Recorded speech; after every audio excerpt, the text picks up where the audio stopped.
Hi, good evening, everyone. I know it's pretty late in the day and might be tiring, but I'll try to keep this exciting. My name is Gautam. I work on the Android developer experience team at Uber.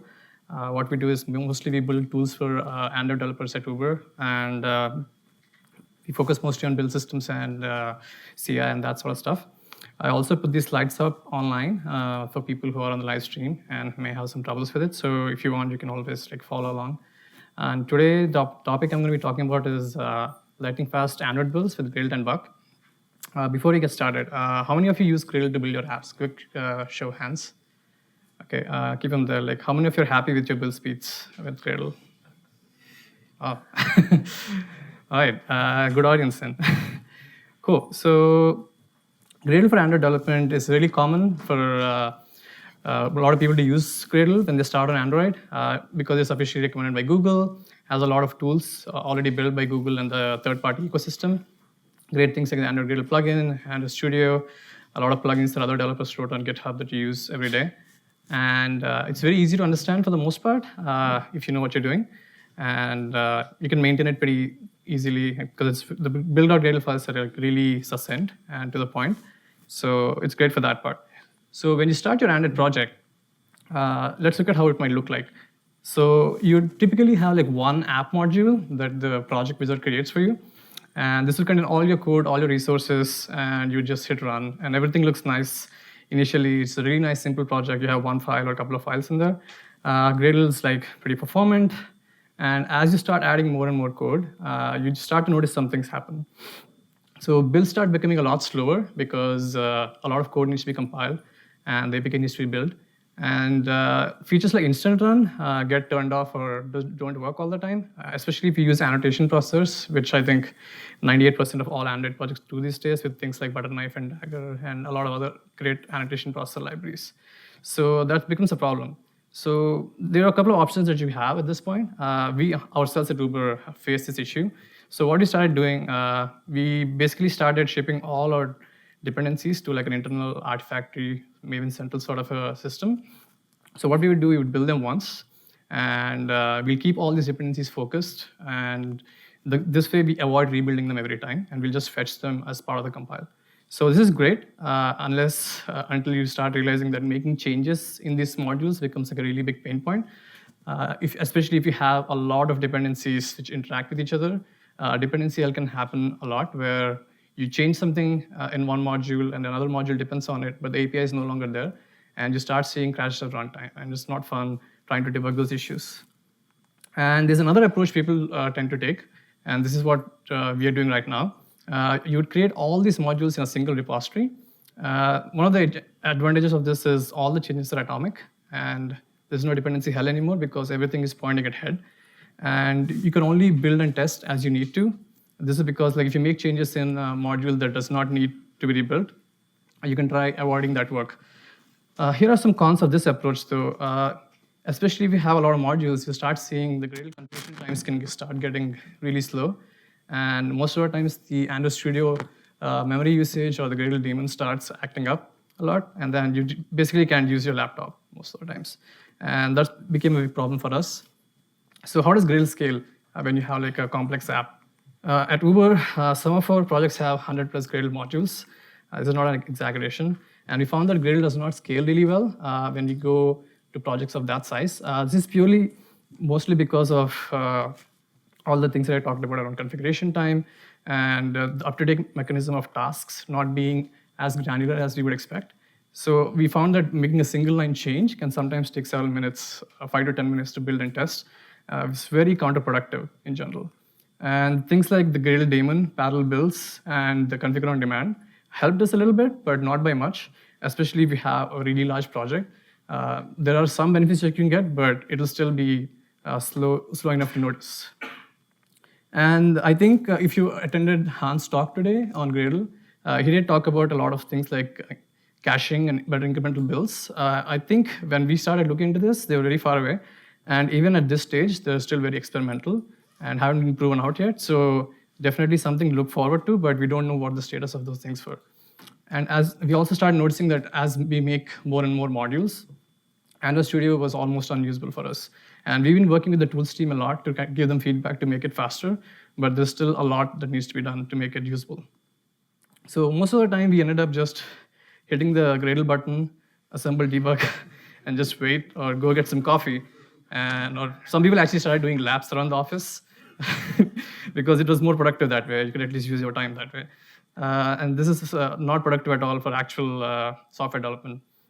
So something happened when we basically started saying, okay, let's look for alternatives, right? Let's look at what other companies who have faced these problems are doing. So we looked at some build systems like Buck, just built by Facebook, Basil, that's open source by Google, and Pants, that's open source by Twitter. Most of them had very similar characteristics because a lot of these build systems were forked off Blaze, which is an internal build system that Google uses to build their gigantic code base. And they look really similar in design because they focus on the inputs and output model quite similarly. And they don't focus on how to run things rather than they only focus on what's the inputs and what the output of that set of inputs should be. And this way, they're actually able to efficiently parallelize and take advantage of all the cores on a machine. And this is like a huge win, especially because we saw the Gradle build sometimes would not really utilize all the cores because the parallelization mechanism in the task system is not as granular. And the other huge advantage we saw is these systems cache very, very aggressively. So like they will try to pretty much cache things that do not change. And also, one of the other things that they do really well is if you change the implementation of a method but not the public API, they will avoid rebuilding things that depend on it. It's very similar to Instant Run, how Instant Run works, because they'll just try to ship the class that changed to the device. But again, Instant Run does not work when you have annotation processors. So it's very similar to that. And they also have like amazing capabilities like remote build cache. This is similar to the Gradle cache that Hans talked about, where you have the CI build things for you. And when someone tries to build locally, all the artifacts are just fetched from the remote cache. So these are all really great systems. And we wanted to like find something that worked really well for Android. And we settled upon Buck. So why Buck specifically in general? So we found that Buck was the most mature among all the other systems. And they were very highly mobile focused. And they had a lot of things which were in line with the features the Gradle plugin from Android folks support. And this is like a really good win for us. And because of that, we also saw a bunch of documentation and talks around Buck. I think there was one given 2 years ago at droidCon as well. And there were really good incremental build speeds that we saw with Buck that we want to take advantage of. And the other reason which was also influencing this is we are using Buck to build iOS code at Uber as well. So it felt natural for us to like try to adopt the same system so we could like kind of use the same tools and infrastructure that we built around Buck. So how fast is Buck? I want to give you like a quick overview of a sample. There's this project on GitHub. If you go check out, this has like about 70 plus Gradle modules. This is roughly the structure of one of the Uber apps about like 2 months ago. We're more than double that size now. And it can be built with both Gradle and Buck. There are instructions in the README how to do both. And I'll go through some quick numbers. One of the things to notice about this project, there are actually no code in there. It's just a bunch of Gradle files, configuration, and dependencies. So it purely just fetches stuff from external dependencies, has some project dependencies on each other, and it builds a couple of apps which don't really do anything. So we found that when we did a clean build with Gradle versus Buck, we already noticed like a huge difference in build speeds. And you might be wondering, why would the clean build speed be so much different compared to Gradle? They might be doing the same exact thing, right? There's no cache after all.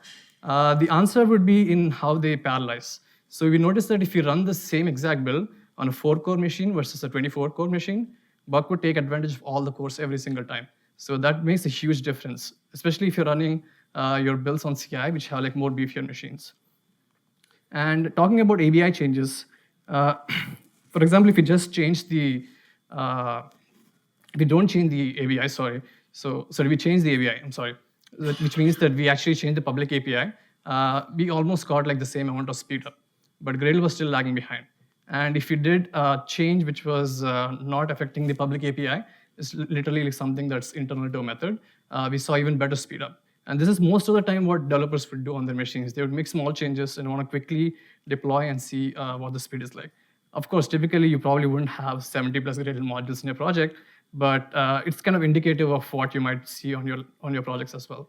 And here's the really interesting part. Without making any single change and just rerunning the exact same command twice, we see, of course, the number is a little ludicrous here, but there is actually nothing that Buck does because it just infers that everything is up to date. With Gradle, there's still the configuration cost that you have to pay upfront, which makes it a lot more expensive compared to Buck. So in all cases, definitely there is like a huge advantage. And I'm going to talk why the no-op case is important a bit later, purely because, especially if you have a remote build cache, for example, and you just pull down a branch that was built by CI, if you try to build the branch, it'll just be 0.2 seconds, or maybe like 1.2, depending on how quickly the artifacts download. So a lot of people will be thinking, like, why should I care about build time so much? What does it like give me? I can just wait. If my app takes like 5 minutes versus 1 minute, like what am I actually gaining? So let's say you have a company of maybe 20 developers, right? And let's say on average you build and deploy 20 times a day to your devices just to see on like a typical day. If you spend 5 minutes per iteration for build and deploy versus 1 minute, you kind of get an idea of how much time is spent by all the developers on a daily basis just building and deploying. And this is not even coming to testing. So the extra time that you get back is almost equal to 3 extra developers on that day. So you can see like how much more productive you can be by caring a little bit more about build time. All right, this sounds amazing. So what's the reason why that Buck is not widely used by a lot of companies? So mostly I think Facebook uses it, and the Get It open source code review project uses it, and maybe some other people that I don't know about, but I haven't seen like a lot of adoption in the open source community around Buck. So one of the big reasons is the configuration can be really verbose. So you see the line numbers, it'll give you an idea like how many things you have to write in your configuration to actually get complex things like product flavors and different things like build configurations with a lot of things that the Gradle plugin makes really brief. It becomes really verbose. This is because in Buck, everything is declarative. You have to tell Buck exactly what you want to do and declare everything ahead of time. So this is one of the biggest factors, I feel. And the other thing that you'll see is there's no dependency resolution at all in Buck, which is like a huge downside. All the jars and AARs need to be checked into the repo, which means your Git repository will get a little polluted also. It might get big, and you have to like keep track of what's being used, what's not being used, get rid of them. So it's just a little messy. And just some other considerations around this. So migrating completely can be really painful for someone who does not know about the system. And you may have to like rewrite a lot of the Gradle plugins that you internally use as well, which can be a deterrent. And making engineers learn a new build system is not fun. I don't know if you ever tried. I think even when Gradle came out, a lot of people, I think, were commenting on different forums like, why does Google have to come with a new system? Why can't we just use Ant? Okay. Anyway, so there's the other factor of isolation from all the Android tools and the community, which is, I think, huge, actually, because whenever Google comes out with features, they come out with these features for Gradle, and that's when you feel like, shit, maybe I'm missing out. So that prevents a lot of people from actually migrating. And of course, you can't take coffee breaks anymore during builds, which can be a huge deal, actually. Might be laughing, but. All right, so the objective, we want both. Of course, everyone wants best of both worlds. I want the simplicity of build logic in Gradle and the insane speeds that I get by using Buck. So what do? As usual, the answer is always a plugin. So we made a plugin called OK Buck. Name's a little funky, don't mind that. Open source Gradle plugin that lets you use Gradle projects with Buck. Yay. All right, generates complex Buck build files for small build.gradle files, and it does it really seamlessly. I'll talk about how it does that in a bit, but it also gives you a lot of configuration options and make sure that you're getting the most out of Buck as well. And it bridges the gap between the simplicity of Gradle and the declarative nature of Buck, where everything has to be declared beforehand.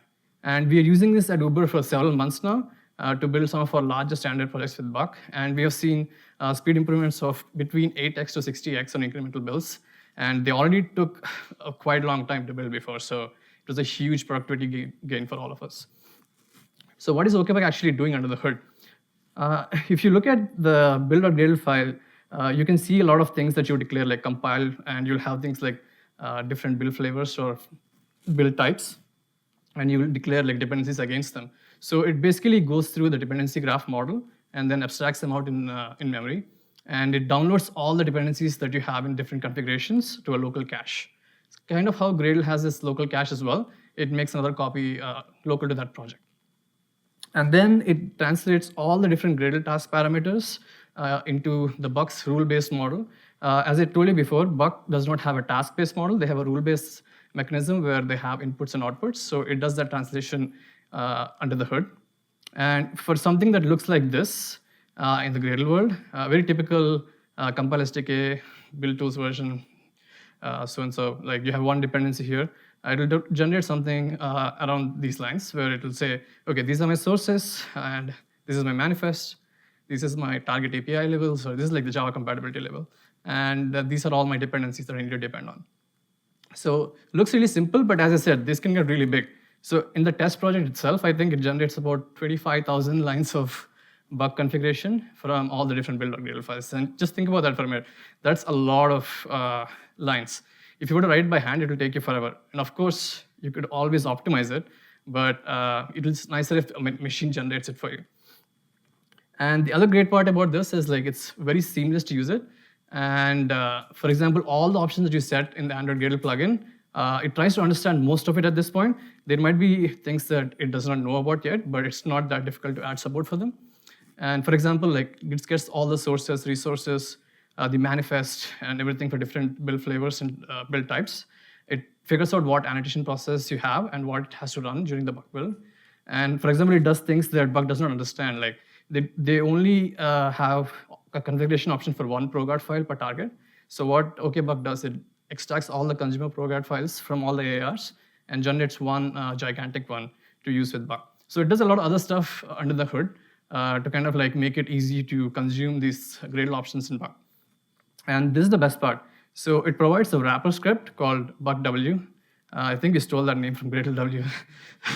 So just because like a lot of people are familiar with that concept at this point, you really like the usability of Gradle W. Say Gradle W, do this, build, test, whatever. So you want to like port that over to like BuckW. And the wrapper actually downloads, installs, updates Buck. It figures out if you change any Gradle file that it has to regenerate all the Buck files. It does that automatically by using a file watching service. And it's really very low overhead to actually generate all these Buck files. So in a way, you don't ever need to actually do the or invoke the Gradle task that does the conversion yourself. The wrapper takes care of all of this, and it automatically does updates if it's needed. All right, so this is the most important question that people ask. So this looks all great, but what is actually supported by OKBuck, right? So I'm just going to go through some of them. So these are like the most common options that a lot of apps have these days, like build flavors, multi-dex. Extra package is something that's very peculiar to Buck, and I'll talk about that in a bit. But all the annotation process, ProGuard. It also supports retro lambda, which is huge. Java unit tests, Roboletic unit tests, Espresso unit tests, or Espresso UI tests, AIDL. I don't know how many use AIDL here, but it's there anyway. Code coverage, which is nice if you're into that sort of thing. Here's the good thing, like IntelliJ project generation. This is huge because it means that you can just generate a project using Buck and not have to rely on Gradle sync all the time to actually import these things into your IDE. And that is like one of the most important things that you wanted to support from the get-go to make the usability a lot better. And the other thing that it does is, it's very recently we started supporting custom Gradle plugin hooks. What this means is a lot of the logic that Gradle plugins have can't always be ported immediately over. They might take some time. So what we did instead was we generate rules in Buck to actually call back to Gradle during the build and take their outputs and use them as inputs. So this can sometimes cause problems when there's like a lot of threads trying to invoke like 10 Gradle daemons and all your memory gets consumed. But the good thing is it caches all outputs. So unless you, one of the examples that we ship with OKBuck is SQL Delight. Does anyone use SQL Delight here? Okay, so if you have SQL models, it generates Java files for you to actually like do SQL queries on them. So OKBuck supports that. If you apply the SQL Delight plugin, it detects that you have that on, and it will basically create all these Buck rules for you to invoke Gradle from within Buck to generate the models as usual. And eventually, what we want to do is like bring those support to Buck, but until they are there, we're providing this hook so that like we can consume third-party plugins. And this is very useful for interop, and that's the reason why I think a lot of people should consider using this.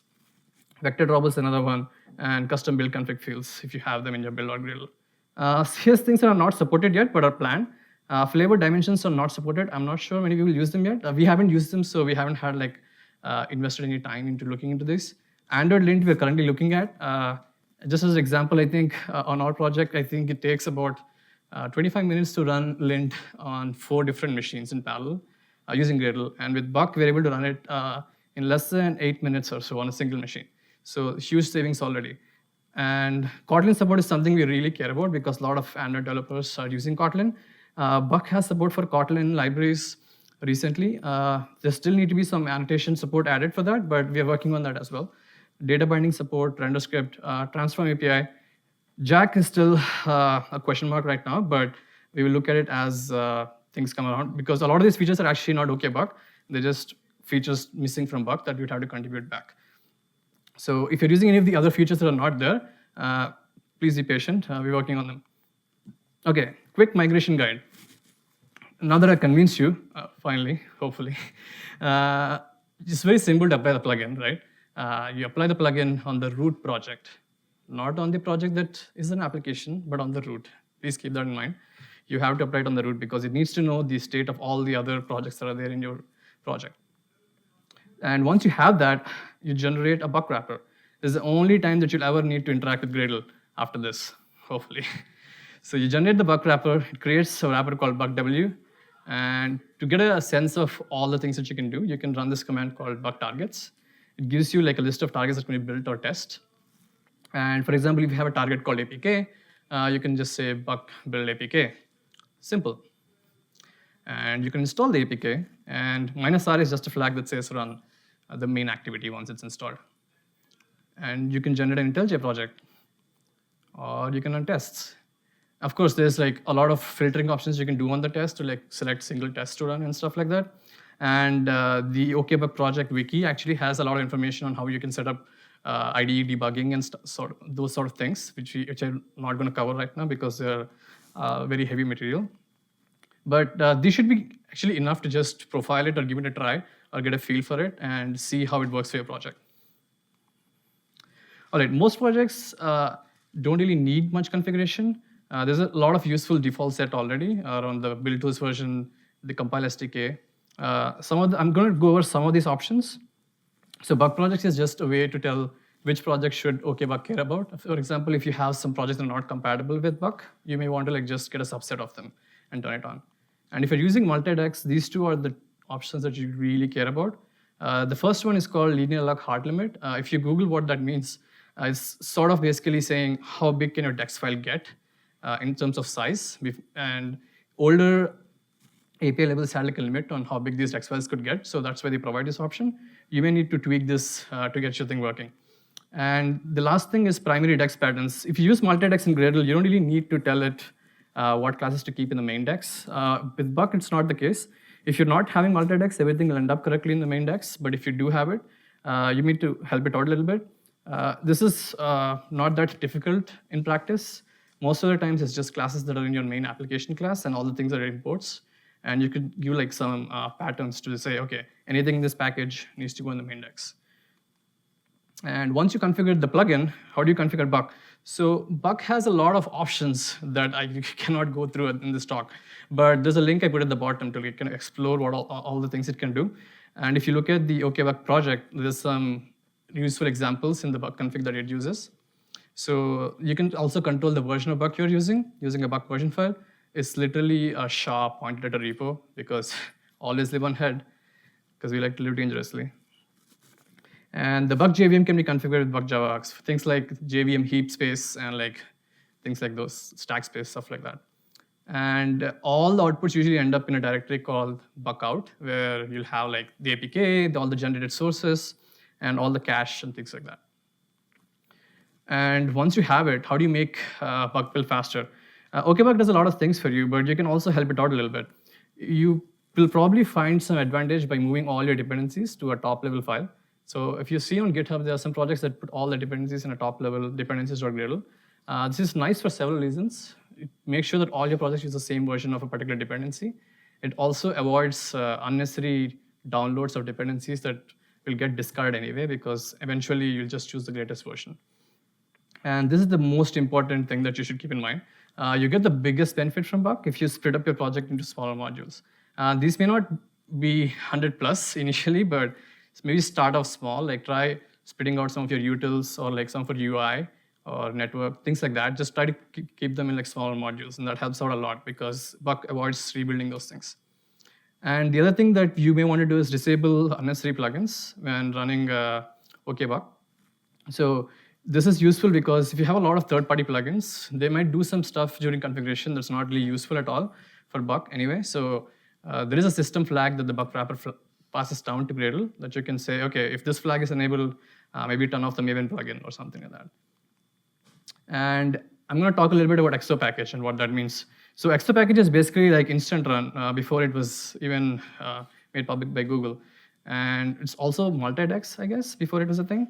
So what it does is it creates a very small shell for your application that has the minimal classes to start the app, and everything else is loaded from secondary dex files. Very similar to multi-dex, and this is neat because when you make changes, let's say to other files, you upload the updated dex file that has the new class, and Buck will just restart the app without doing a full redeploy, and it'll just load the new class into memory. Which is great for incremental deploys. So in general, we see about like less than 15 seconds incremental deploy if you have exo package enabled, which is great for an app as complex as Uber is. And so you may want to set up your IDE to install the Buck IntelliJ plugin. You can install it in Studio or IntelliJ, and it gives you some hooks into performing basic tasks like installing, uninstalling, attaching the debugger.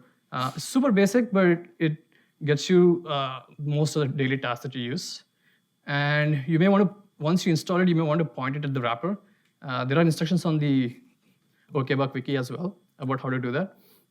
And here's one thing we found out, that IntelliJ plays a lot nicer with Buck than Studio. Studio tries to keep forcing us to use Gradle all the time because it looks at all the build.gradle files and freaks out. So we made the switch to IntelliJ instead of using Studio. This has its downsides because IntelliJ does not really support all the things in Studio, for example, like all the fancy XML layout editing. It has some support for it, but if you really need to use those, you can always go back to Studio. I don't think you'll do that once you use this, but you can always like go back to that one. And this is something that we are trying to work on with IntelliJ plugin support to actually support all the features that Studio has.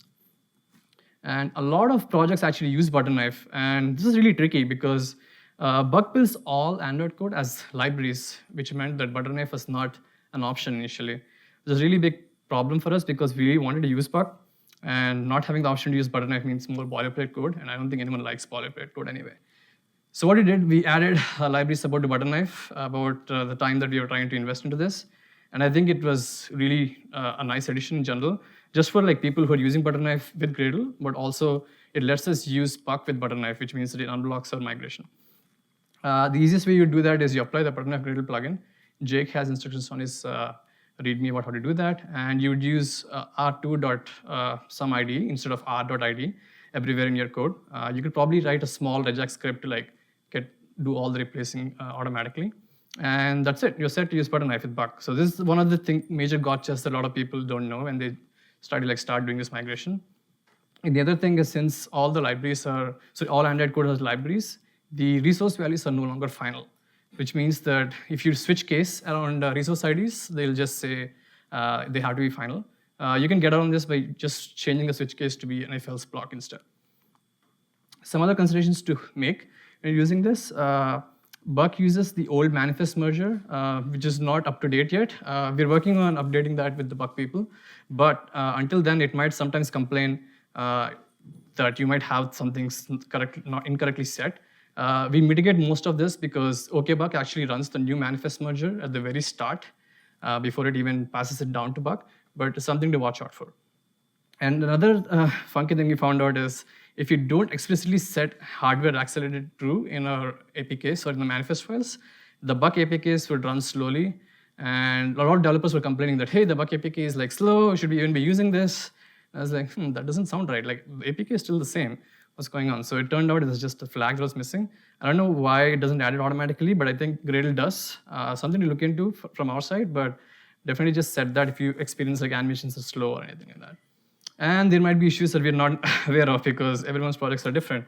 At Uber, I think we use pretty much everything around this under the sun in terms of tooling, like custom lint checks, pretty much like all the things that the Gradle plugin gives us, transform API, everything's custom.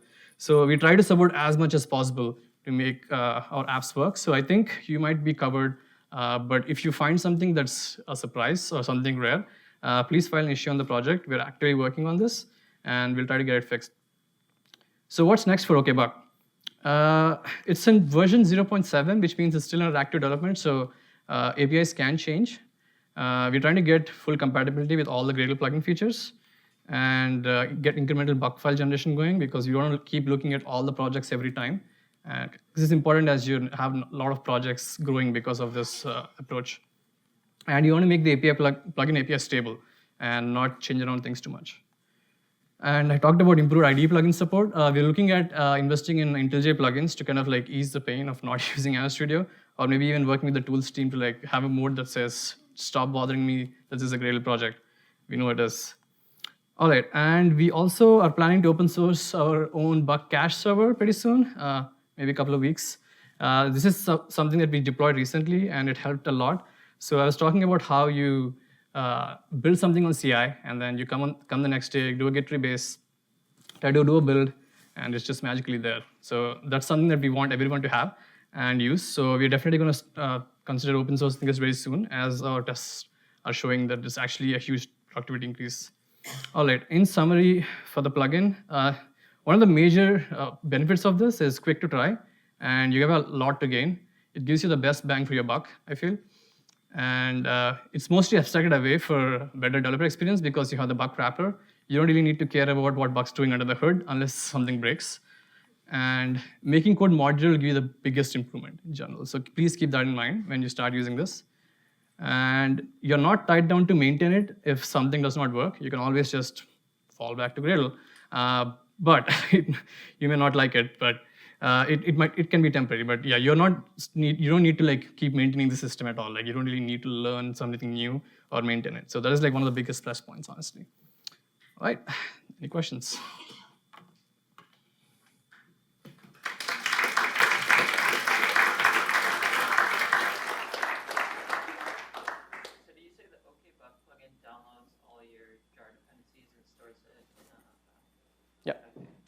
So the question was, OKBuck downloads all jar dependencies and puts in a cache, and the answer is yes. And you have to check in them to version? I'm just going to repeat the question. So the question was, do we have to check in jars in version control? Answer is no, because it fetches them from the local Gradle cache. So we take advantage of the mechanism that Gradle already has to download everything to its cache, and we just do a system copy. So, and if you delete something, it'll fetch it again. So it's not a problem. What about? Go for it. Yeah. Okay. What about bug files?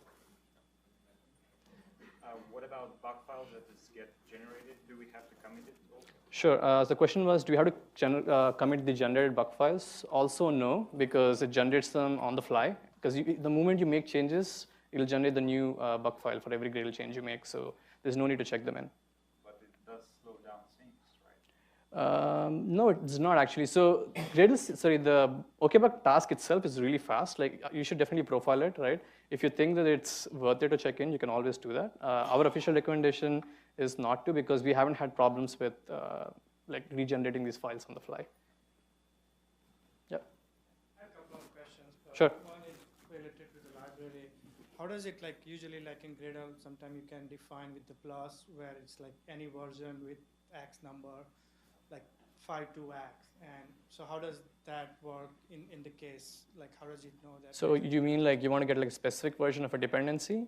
Like on the dependencies, you can specify. Exclude something or? No, I want to get version of 5 to and plus. So 5 to 1, 5 to 2, whatever you want. You mean like dynamic versions? Dynamic versioning. Yeah, it works the same way because if you make, you can actually have a flag in the wrapper that says always regenerate. So if you're using dynamic dependencies and you want to just always keep regenerating the bug files, you can do that. So if Gradle fetches a new version, that'll end up in the bug file automatically.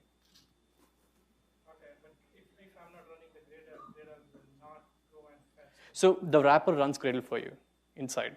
So every time, So if, for example, let's say you have changes to build.gradle files, Buck wrapper will generate the new files by calling Gradle, because it usually just calls Gradle WOK Buck. And if there's no changes, it will not run Gradle, it'll just skip that step.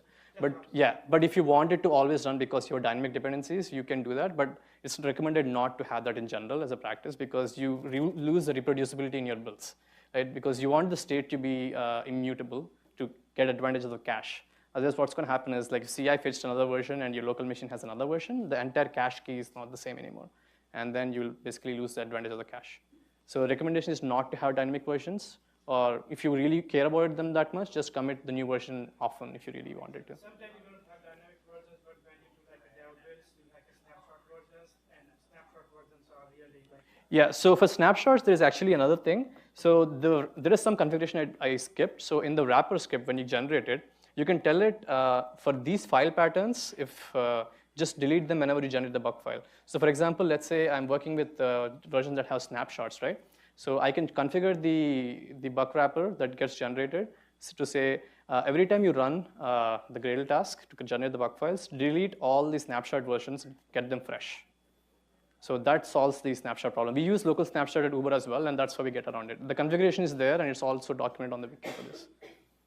And how does like it handle like if the build script has any custom like since this is GUI code or like how does it handle if you have custom code that does some logic in the code itself and that produces some output? So that sort of stuff is probably not supported and not encouraged in general because again, it adds state, like it's not immutable, right? So the moment you start mutating state, it's no longer reproducible. That's generally not a recommended practice for reproducible builds. But if you have things in a plugin, that's a completely different thing because it has well-defined inputs and outputs, and those can be hooked in using the custom Gradle hooks. Do you have anything similar for iOS? Because Swift projects are hell. Yeah, so the iOS dev experience team actually gave a talk recently at Facebook at Scale about using Buck for building iOS. With Swift? Yeah, Swift support actually is something that we're adding right now. So if you look at the Buck project, we're aggressively adding Swift support because we have been using Swift as well on some projects, and the pain has been like really bad. So we've been adding a lot of caching and Swift support to actually use Buck with Swift as well. Yeah, it's coming hopefully a couple of months out, but you can follow the progress on the Buck project page. Yep. When you talk about breaking up your app into more modules, does that mean more Gradle modules or more Buck modules? More Gradle modules generally, because every Gradle module roughly equals one Buck module. There might be many, but there's one Buck file which has multiple modules, each for like a debug, a release, or other different build types. So in Buck, all the different targets that you have in Gradle just translate exactly the same way. But all of them are in one Buck file. Can you make a Buck module out of just the Java package, for example, or does it have Yeah, you can. As long as you set up your Gradle file correctly, it will just pick up that. So if you have in your Gradle module just one package, it will just consider that your entire Buck module. What I'm saying is, can one Gradle module have multiple Buck modules within it? Not right now. Not sure how that would be possible, but maybe you could kind of give it like a package filter or something. But it's easier to just spit them out in general because it will help Gradle builds as well because things won't be rebuilt as much. So then the Gradle wrapper becomes much, much slower as you get. Yeah, so that's the reason why we want to add incremental support for these things. So we only generate the Buck files for build or Gradle files that changed. Currently, we're looking at all of them. So we're adding incremental support very soon because the slowest part of our build is generating the Buck files at this point. It's not even Buck itself. One quick question. So it seems like there are a couple of like gotchas that you mentioned at the end regarding the Buck and Android. What's your general feeling about Facebook support on the Buck on Android? Sure, they've been pretty good about it recently, also because we've been pushing a lot, and I think a lot of the community started looking into these alternate systems because all of us are starting to hit the same scaling issues. I know some folks at other companies in the Valley that are like trying out the system, and as more people adopt it, I think we can like weigh in more and like what features they want to support. And generally, they've been open to contributions so far, right? So if you find something that's broken, you can always like raise an issue, and they're pretty open to like fixing these things. Any more? Yep. Is there any CI support? I'm sorry, C++? No, CI. Oh yeah, sure. There is nothing different on CI. You would run Buck wrapper the same way. But on CI, actually, the wrapper has something called SCM aware mode, which essentially does not watch change files, but it looks at the previous SHA and the current SHA. So it basically, because you don't do live edits on CI, right? So you only care about when did Buck run last and when did Buck run now. And you never need to do a clean build on CI because the cache is always correct, which means that all builds will be incremental even on CI. So we've been using the Buck wrapper on CI using this mode. We haven't posted the SCM aware mode yet because new features that we introduce are usually incubating or experimental. We want to make sure they're stable before we release them to the world.